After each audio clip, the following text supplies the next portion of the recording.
I'm Staff Sergeant Lovins. I'm here on the medical lane to perform restored breathing and or pulse. First step is to approach the casualty and check for responsiveness. Casualty is unresponsive. Direct two different personnel to grab an AED and to grab medical personnel. At this time, you need to roll the casualty over. Just place his near arm above his head, close the legs together in a straight position, put one hand on the back of his neck and the other hand underneath his arm. And roll the casualty over in one single unit. Return the arm back to his side. Step 3 is completed this time. I will now sound off with casualty does not appear to be breathing. The first thing we're going to do is expose the chest. Put the palm of one of your hands on the forehead. With the other hand, you're going to put the index finger and the middle finger on the lower part of his jawline and flex it backwards. Apply pressure. We're going to check breathing. You're going to put your ear to his nose and his mouth.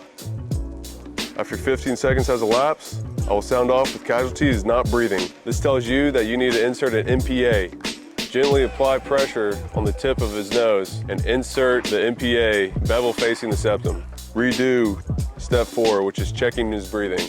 15 seconds. At this time, I will state the casualty is still not breathing.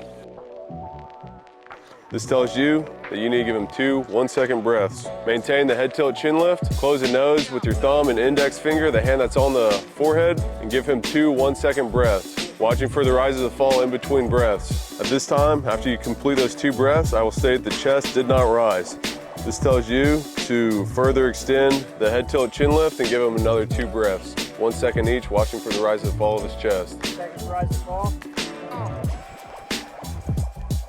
Rise and fall. This time I will state the chest did not rise. This tells you to go on to the next step, which is chest compressions. You're going to give him 30 chest compressions at the rate of 100 beats a minute. After 30 compressions are complete, I will state you see an object in the casualty's mouth. This tells you that you need to get that object out using the proper techniques. We're going to go repeat steps 3, 4, and 6, which is a head tilt chin lift. Check breathing for 15 seconds, and then give him 2 more 1-second breaths. Pinching his nose, watching for the rise and fall of his chest in between the breaths. Seconds rise and fall. Seconds rise and fall. At this time, I will state, you see the chest rise and fall with your breaths, but the casualty is still not breathing. This tells you that you need to check the pulse for 5 to 10 seconds. I will state you do not feel a pulse. This tells you that you need to go back into chest compressions and perform CPR. Casualty 2 breaths. You're going to open the airway just as we did for step 3, 4, and 6, and give them 2 1-second breaths, pinching the nose while breathing and then watching for the rise and fall in between breaths.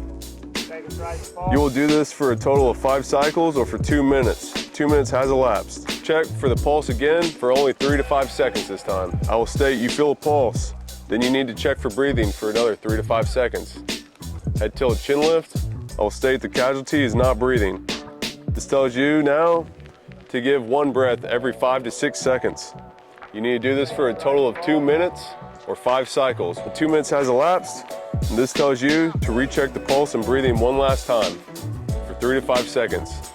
And then check breathing for 3 to 5 seconds. After 5 seconds has elapsed, the grader will state the casualty is breathing and conscious. We're going to lift his far arm up above his head and roll the casualty on his side, facing away from you as one single unit. You will state, if the casualty's condition deteriorates, I will continue CPR until the breathing and pulse returns. I am relieved or stopped by qualified personnel. I am physically unable to continue. At this time, you would be a go at the station, and that is how to perform first aid to restore breathing and or pulse.